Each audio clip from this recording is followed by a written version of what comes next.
Hello, my name is Charlene Garcia-Sims, and I'm the Genealogy and Special Collections Librarians here at Rawlings Library. We're having several programs for Hispanic Heritage Month, and this is one of them. Today, we are going to pay tribute to a great author, Rudolfo Anaya, known as the godfather of Chicano literature. We were very saddened to hear of his death on June 28, 2020. He died in Albuquerque at the age of 82. I looked up the definition of tribute, and it is an act, statement, or gift that is intended to show gratitude, respect, or admiration.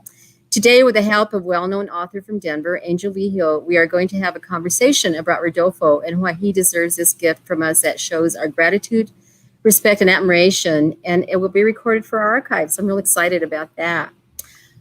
First of all, I'd like to introduce Angel Vigil. Angel is retired chairman of the Fine and Performing Arts Department and director of drama at Colorado Academy in Denver. He is an award-winning author, performer, stage director, and teacher. Last month, we had Angel do 2 presentations on 2 of his books, Corn Woman and Una Linda Raza, Cultural and Artistic Traditions of the Hispanic Southwest, with a focus on mural. We had him do a focus on his chapter on murals. And lo and behold, the foreword to Una Linda Raza was by Rudolfa Anaya. I told Angel that the library wanted to do a tribute to Rudolfo in September and asked him if he would like to help with the tribute. Angel immediately said yes. So welcome back to Pueblo, Angel. Thank you so much. I love anything to do with Pueblo. I've over the years spent a lot of time coming to Pueblo to do presentations at the library or at schools. And now it's all online, so I'm glad to still be part of the work of the library and down in Pueblo. So thank you so much for inviting me again. You're welcome. And thank you for accepting to do this. Angel told me he wanted to do some more research on Rudolfo than what he already knew. So I'd like to start this tribute with you, Angel. Will you tell us what your research revealed about Rudolfo Anaya, the man, and then Rudolfo Anaya, the author? And did you find anything that surprised you? You know, yes, I did find a lot that surprised me.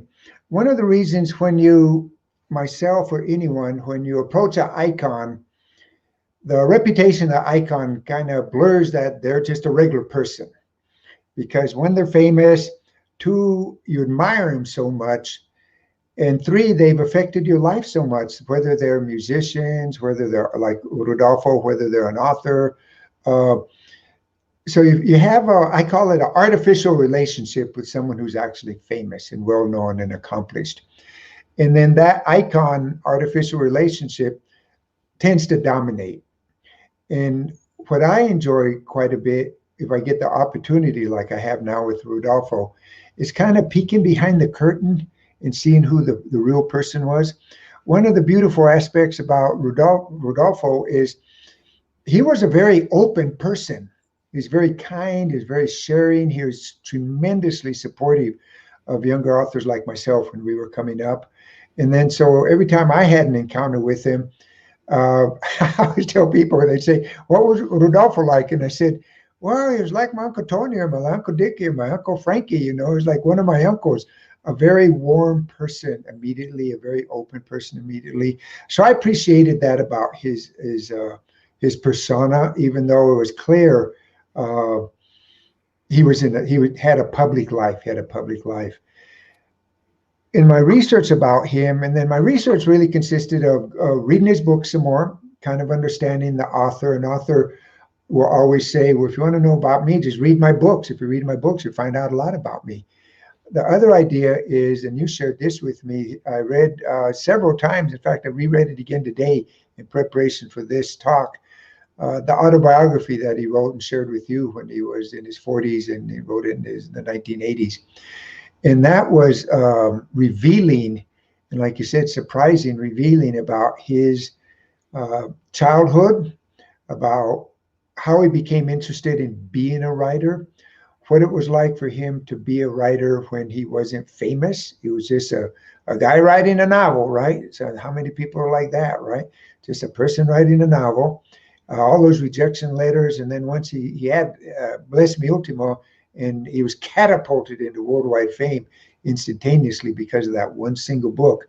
What it was like to continue to be a writer, continue to write his other novels, continue to write a play, continue to be a public speaker. So it was interesting to read about that. And then I did something. I went on YouTube. Where else are you going to go, right? I went on YouTube and watched every single interview or YouTube little video about him. And I recommend anyone to do that. Rudolfo Anaya, YouTube, a lot of stuff's going to come up. Some of them are actually him talking and speaking. Some of them are him being interviewed. Some of them are people talk like you and me, Charlene, talking about him. So there's a lot of material available now about who he was as a person. I appreciated finding out about how he grew up. And then what was surprising to me is how our lives overlapped a little bit. A friend of mine, I was telling you, Tony Ortega, a very well-known visual artist up here in Denver, that when I told him about doing this work on Rudolfo and he said, yeah, his family lived right down the Pecos River from where my family was. So he felt a real connection, knowledge of his family in New Mexico. I was born and raised in Albuquerque. So when he said he went, his family moved to Albuquerque and they moved into the Bareilles neighborhood, which was the Hispanic barrio, a long time, generations long. My family has lived in the Bareilles neighborhood. I grew up in the Bareilles neighborhood on 3rd Street, 16, I think the address was 1621 3rd Street. On that neighborhood, there are like 7 Vigil families living in that one block, and I think we're all related in one way or another.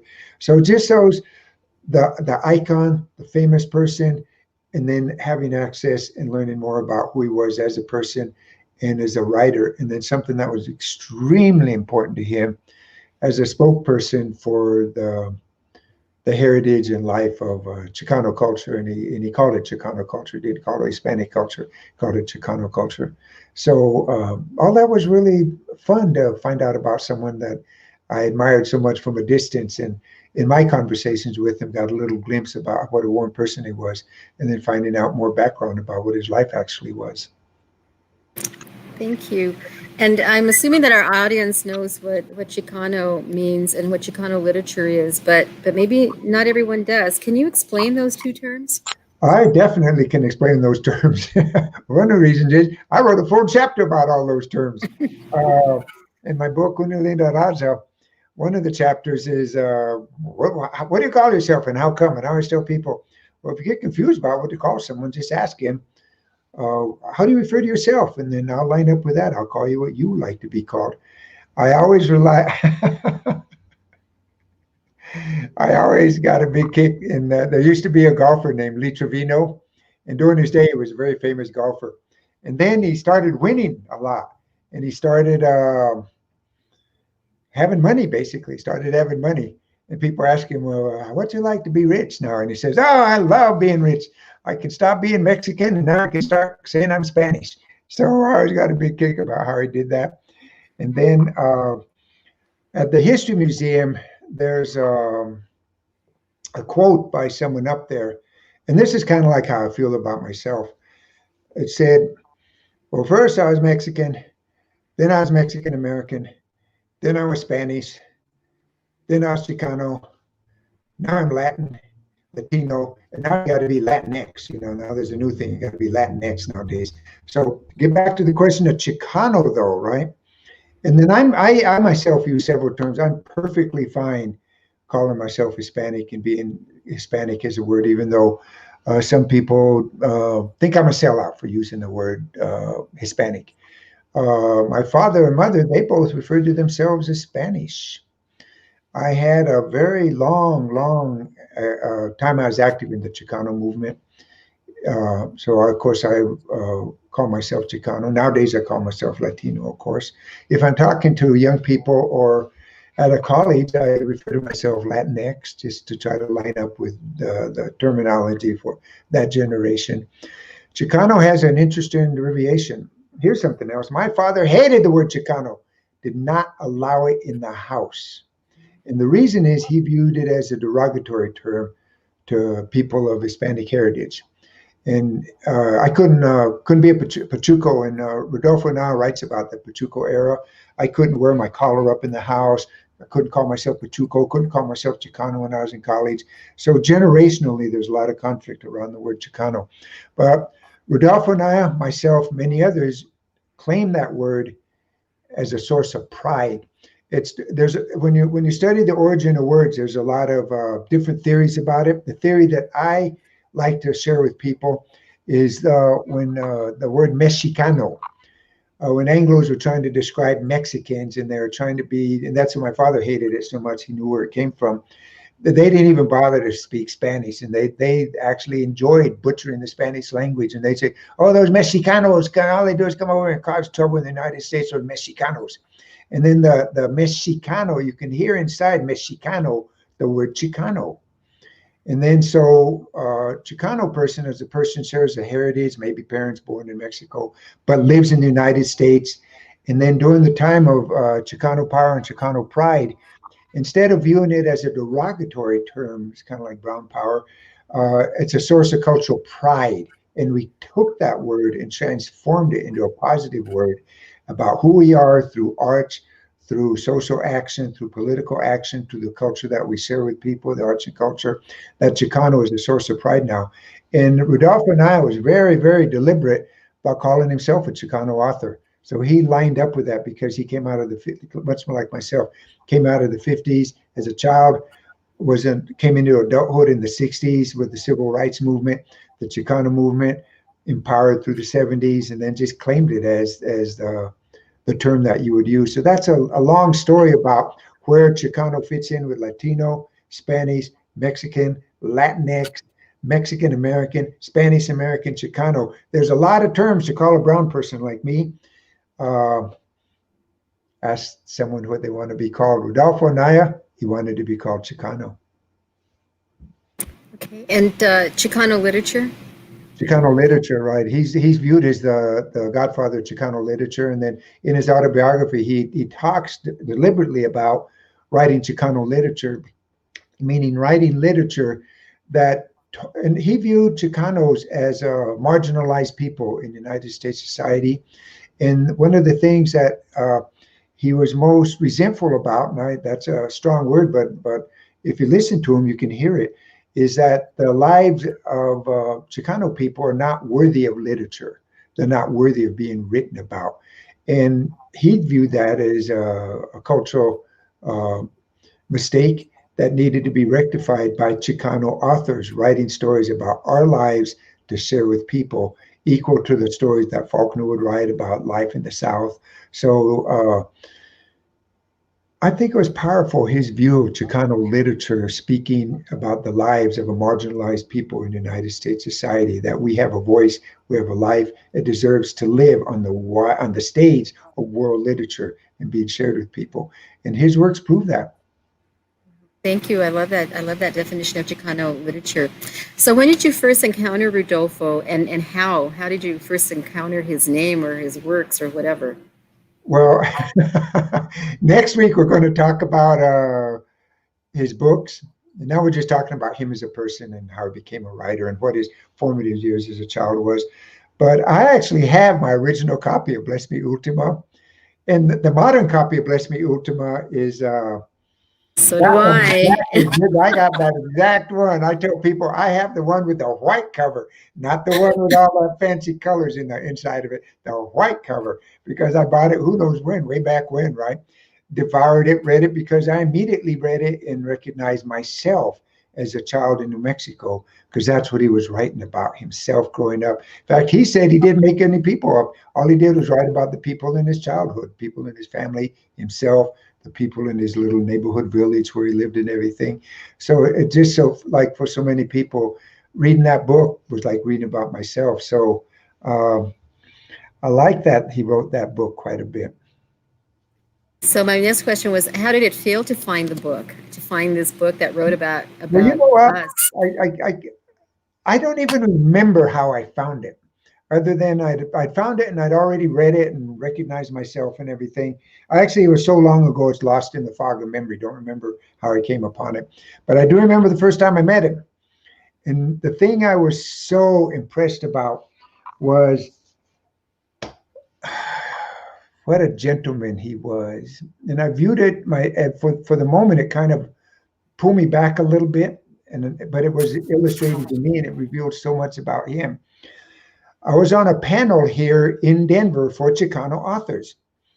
And then so myself and the only three people that I think counted on the panel, one of them seems egotistical, but Rudolfo, myself, and there were four or five other people, of course, but I don't even remember who they were because all I paid attention was the three people. Myself, what I was going to say, Rudolfo was on the panel, and this was the first, he was sitting like right next to me. This was the first time I'd actually met him in person. And then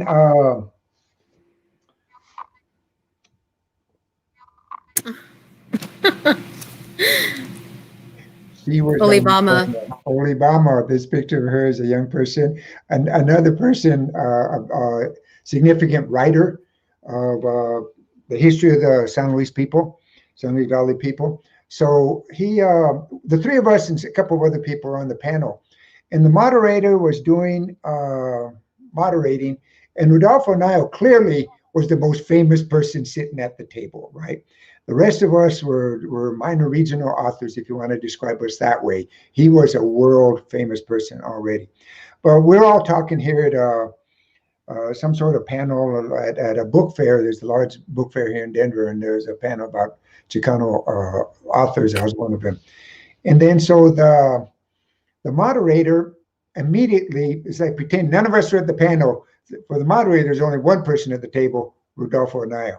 So the moderator looked at Rudolfo and pitched the first question to Rudolfo and asked him to start talking. And without skipping a beat, Rudolfo just very quietly introduced Olibama and said, she's truly the elder writer at the table and the person we should all look up to. And I'm going to give my moment to her, and she can be the first one to talk about what it's like to be a writer about people of Hispanic descent in Colorado. That personal awareness and gesture and kindness to an elder of our community, to me, revealed everything I needed to know about him. And what a wonderful person he was. Yeah. I was there, but I hadn't met you yet. I was hard too. Do you remember that moment when he could get David over to Olibama? It was a wonderful moment. Mm-hmm. I do. I do. Why is Bless Me Ultima such a great book, and why is it known for setting the canon for Chicano literature? Well, one of the reasons it's a great book is people can see themselves in it. All great literature, and I've taught writing to adults. That's the only thing I can call the classes I've taught about how to be a writer. And then what they always say is they tell people, especially beginning writers, write what you know about, right? Don't try to write about something you don't know about, write what you know about. And then I would always tell people, write what you know about and be as specific as you can. And I said in a real topsy-turvy way, if you write really specifically, in some way, it becomes universal. People will be able to identify themselves with something specific you mentioned. And that's a story of Bless Me Ultima. He writes about people. He writes about the land. He writes about work. He writes about food. He writes about church. He writes about magic. He writes about superstition. He writes about the way a little kid sees the world. So people immediately saw themselves in that story and said, oh, I've had that feeling. Oh, I've had that moment. Oh, I know a person exactly like that person he's describing right now. So that the power of identification with a story through a novel, through literature, is what makes a novel jump into world consciousness.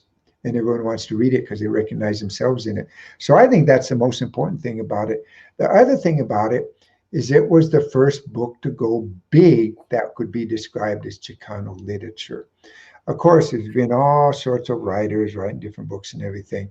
But that, for some reason, and this is the magic of the moment. There's no other way to describe it. The magic of the moment. The right book at the right time for the right zeitgeist, the mind of the universe at that moment. Bless Me Ultima was that one book. And honestly, if he only wrote, like the guy that wrote Catcher in the Rye, only wrote one book. He only needed to write one book, right? That one book told all he needed to say. If Rudolfo had never written the other book, we'd still be talking because of the power of Bless Me Ultima. So people's identification with the story made it powerful. That's why people loved it. That's why people recommended it to other people. Oh, you got to read this book. And then the other thing is the right book at the right time, the first book to break through and really be the first book that sold a lot of copies about Chicano people in our part of the world, New Mexico. Okay. Thank you. And next week we'll talk about the importance of Chicano literature.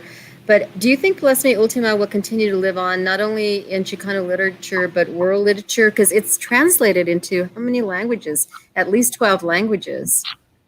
You know what? This is the thing about books.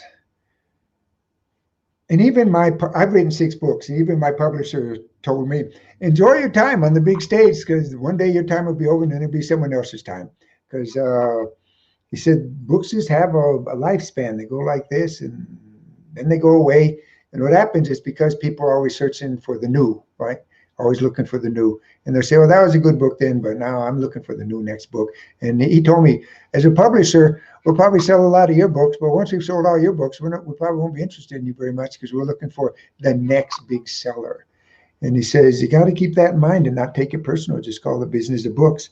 However, every now and then there's a book that keeps being reprinted. And Charlene, I know you had a publishing company of yourself. I think you printed her book 4 times already, right?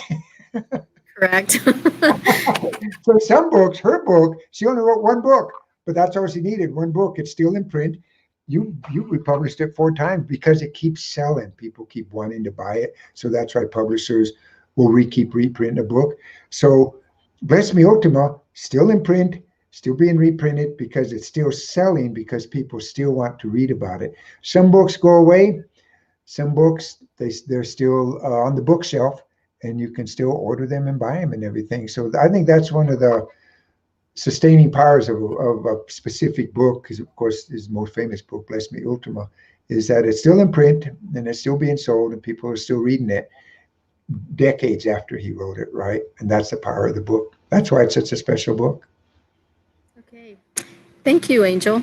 Charlene, it sounds like that was the end of the talk.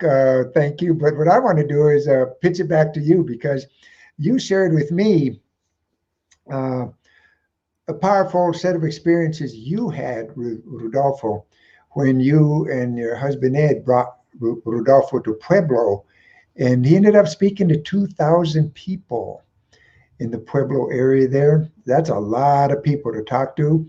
And then when I was reading your report of it, what touched me so much is your own experiences of him as a person, not just the icon or the famous writer, and some of the comic exchanges you had with him. And you mentioned to me more than once that he was just funny. He had a lighthearted personality, and you enjoyed that quite a bit about him. So I'd love it if you would share your experiences with him when you brought him to Pueblo. Thank you. I became a groupie of Rudolfo when I first read Bless Me Ultima. It was such a different experience for me to read about people that were like me. So I hadn't met him, but in the summer of 1993, in the Pueblo Chieftain, there was an announcement that he was going to present at Adams State College. And so, boy, I signed up right away. And so I went to Adams State College to listen to him. And I asked him, would you be interested in coming to Pueblo? And he said, yes. So a few months later, he sent me his vitae and his autobiography. And I was, and it's really funny because he would just put Charlene on the outside of the envelope, And I so love that story. Just write Charlene Pueblo, and it still get to you. yeah. So then I went to the Rocky Mountain Book Festival, what we're talking about earlier. And he really didn't acknowledge me. And so I said, you know what, this man's going to remember me in a year. I'm going to get to know this man. And that was, so in February, I received a flyer from him. Again, it just said Charlene on the outside of the envelope. And he was telling me that it was a flyer that said that Warner Publishing was going to publish his Bless Me Ultima in hardback. So I decided I'm going to go ahead and call him because he keeps sending me this stuff and no notes. Let's see what we can arrange. So I called him, and I thought I was going to have to go through a pool of secretaries, but he answered the phone. And we talked about him coming to Pueblo, and he said that he thought September the 16th for Mexican Independence Day of '94 would be the best time. And we talked about, just a few things. And then I asked him at the end, what's your prize? And he said $3,000. And I said, sure. I said, of course, no problem. Well, I didn't have a penny. And Ed and I, my husband Ed and I, we were willing to pay for him, but not really. We thought he's such a great author. We were going to find money. So Dr. Luis Torres from the university, and Ted Bueno from the school district, and Gil Romero, school representative, and Dr. Leroy Martinez, he was the principal at Risley, and others. I started collecting all this money, and in fact. I had to turn down a school district, a TV station, and a radio station, and this library. They all wanted him, but he could only present to so many. So, and I had told him, he told me, well, how many people do you think I'll be presenting to? And I said, about 200, and then, and so I started telling people, Rudolfa Anaya is coming into town, and some people didn't know him. So I vowed that more than 1,000 people were going to know Rudolfo by the time, he was gone. So my husband went and picked him up at the airport in Colorado Springs on the 15th. And he was just kind of waiting out there, Ed said, and he was kind of like hitching a ride. So we always kidded him, and we didn't know if he was a real Rudolfo. So he got into town, and, we took him to where he was going to stay. And then we went over to Keating School, where he presented to 400 students. And 120 of them were at risk. It was kind of an alternative school. And he started with Buenos Dias. And he had him in his hand. And he just knew the audience. Then we went on to Pueblo Community College for them to film a conversation with Rudolfo. And when he finished recording, we were out in the parking lot, and he said he was ready for a beer. So we went to the Irish pub, where we heard of his travels all over the world, including Egypt. And oh my God, it was just, I couldn't believe I was sitting with this man talking to him. So we had dinner with Rodolfo at the Renaissance. I just put it out there and said, 50 people, first come, first serve. And when we walked into the Renaissance restaurant, he just went talking to everybody from table to table. 50 people, he touched each one of them individually, and women were charmed by him, and men respected him. And he started calling me his Pueblo agent. And he said that the reason he came is because his wife told him, you better go so this crazy woman will stop calling. So I thank his wife, Patricia, for doing that. So on Friday, September 16th, which is Mexican Independence Day, Rudolfo presented at Risley Middle School to 750 middle schoolers and some fifth graders. And Dr. Leroy Martinez was a principal, and he just treated him like royalty. And he began again with Buenos Dias. And I guess kids hadn't heard speakers say that. And so they were just enthralled. And he had each child write their fears on a piece of paper. And he told them that he would take their fears and burn them at the annual, I think it was Kukui Festival. The Kukui Festival, yeah. In Albuquerque. And so every kid wrote their fears, and he did take them with him. We then went to Hogue Hall at the university, and that holds 600 people. Well, there was such an overflow with people standing and sitting on the aisles. And by this time, he was pretty tired. He went out to the balcony and took some deep breaths, and this presentations took a lot out of him. But by the time he was introduced, this energy just, oh my God, you could just see all of this energy. And he always requested a Pepsi and an apple at the podium. So he had his Pepsi and his apple. And again, he started Buenos Dias, and he got a standing ovation. Dr. Luis Torres introduced Mario Medina, one of his students, and Mario introduced Rodolfo, and he got a standing ovation. And he talked about, the theme of his speech was to not leave your culture at the doorstep, and no child should leave their culture at the doorstep. And when it was over, he signed for 1.5 hours. And all in all, he spoke to over 2,000 people in Pueblo. And so we finally headed out to Denver to take him, because he had to be there that evening. And as we were going through Fountain, I remember him telling me, Charlene, that looks like a junior high over there. Do you want me to stop and present there? And he was funny. And so the sun was going down, and he told me the most special thing. He told me that this was the saddest time of day for him, but the most beautiful. And he shared that when he was a teenager, there were no swimming pools for Hispanic kids. There were swimming holes, and he jumped into one and he hurt himself really badly. He had to be in a cast for a year. And so one of his books, Tortuga, he wrote about his experience being in a cast, and then there was a Tortuga mountain surrounding it. But he said that every day, as the sun was setting, he would look out and he would become very sad, but he would become very happy because of the beauty of the sunset. And I just, oh my God, I wanted to cry because he was sharing this with me. But then all of a sudden he said, I feel like a beer. So I told him, well, what about some sake and sushi at Maury's in Denver? And so we had our own dinner with Rudolfo, and he was very funny. And he didn't order sushi, he ordered caldo, a soup. And he said that caldos were the most nourishing, in his childhood with his mother and grandmother.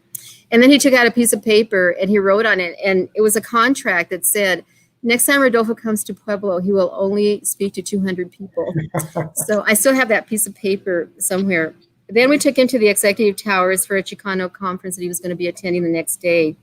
Well, there was Rodolfo Corky Gonzalez, and they made eye contact across the room. And he walked across the room and they embraced. And it's like, where's your camera when you need it?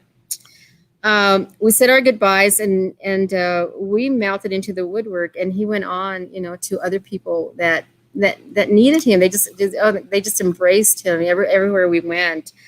Now his recording for that day at Polk Hall is on our website right now. If you want, go to our website, you will see it, and you can click on it, and it'll give you a link to listen to it. And there's some pictures of the dinner at the Renaissance, but it was two of the most wonderful days of my life, and I will never forget them. And for those 2,000 people that he saw, and all the people didn't have just one book, but they had 5 books for him to sign.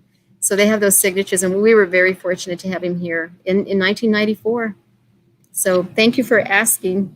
No, I just love those stories because when they reveal what life is like around a famous person, everyone wants access to them and everything.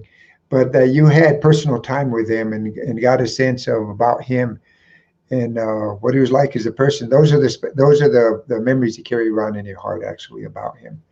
I know. You calling him up and everything, because he and I had crossed paths several times and had light conversations and everything. And then found his phone number, gave him a call and told him I'm writing this book. And he was very supportive that I was a young writer and that I should keep going. He's always told me that. And then so I was writing this book, and then I told my author, I told my publisher, I said, boy, you know what I love? I love Rudolfo Anaya to write the foreword to this book. So the publisher said, the only one way to make that happen, call him up and ask him. Same thing. Hey, Rodolfo, there's Angel up here in Denver. Would you write a foreword for my book? Yeah, sure, I'll write that foreword. And I told the publisher, guys, my name's in big letters and Rodolfo's in tiny letters underneath like this. And I told the publisher, why don't you flip that? Put my name in small letters, put his name in big letters, forward by it, and then put Rudolfo and I real big. And I told the publisher, we'll sell more copies with his name big. Oh, that's really funny. So there have been many tributes to Rodolfo, and they can be found on several websites. And you can also hear him in many interviews like you were talking. But what was the reoccurring theme in his interviews and presentations that you saw? This was in listening to him, because interviewers, they just ask him a bunch of questions, right? But if you listen to a lot of those interviews, thematically, the same points keep rising up. And he probably had standard answers. He's been asked questions 1,000 times. He's got the answer all figured out and everything. But if you listen to several of the interviews, again, you begin to get a sense of him as a person.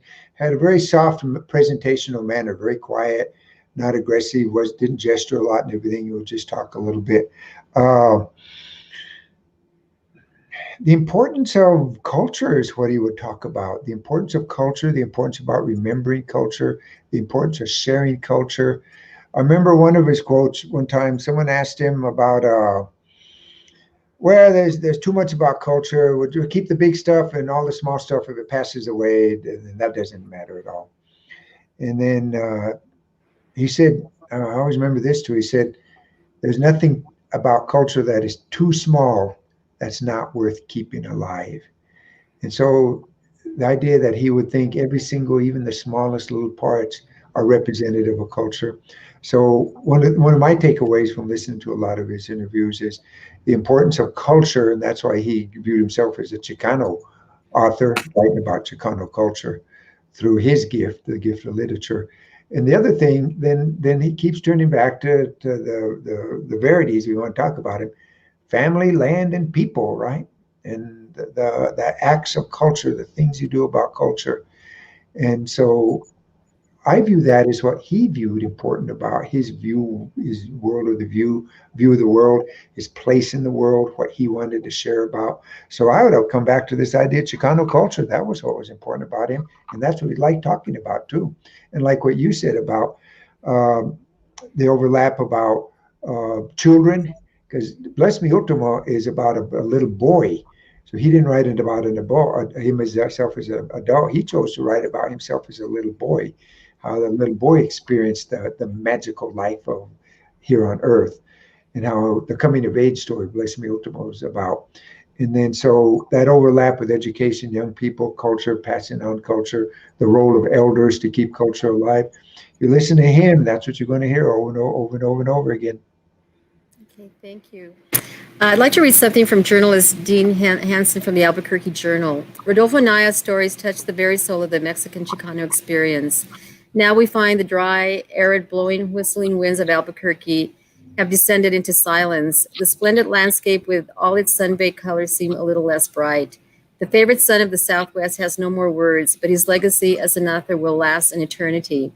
The words of great authors Hemingway, Faulkner, Morrison, Baldwin, Angelou, Naya, and others will never leave our earth so long as the written word is cherished by those who desire to read a sentence, a paragraph, a page, a book, with a mastery of language, giving pleasure in the heart with words that touch our ever-inquiring mind. I love that. Do you have anything else to add, Angel? Thank you so much for doing this. Thank you for asking me. Now, this has been personal remembrances of two people that knew Rudolfo Anaya, worked with Rudolfo Anaya, did projects with Rudolfo Anaya.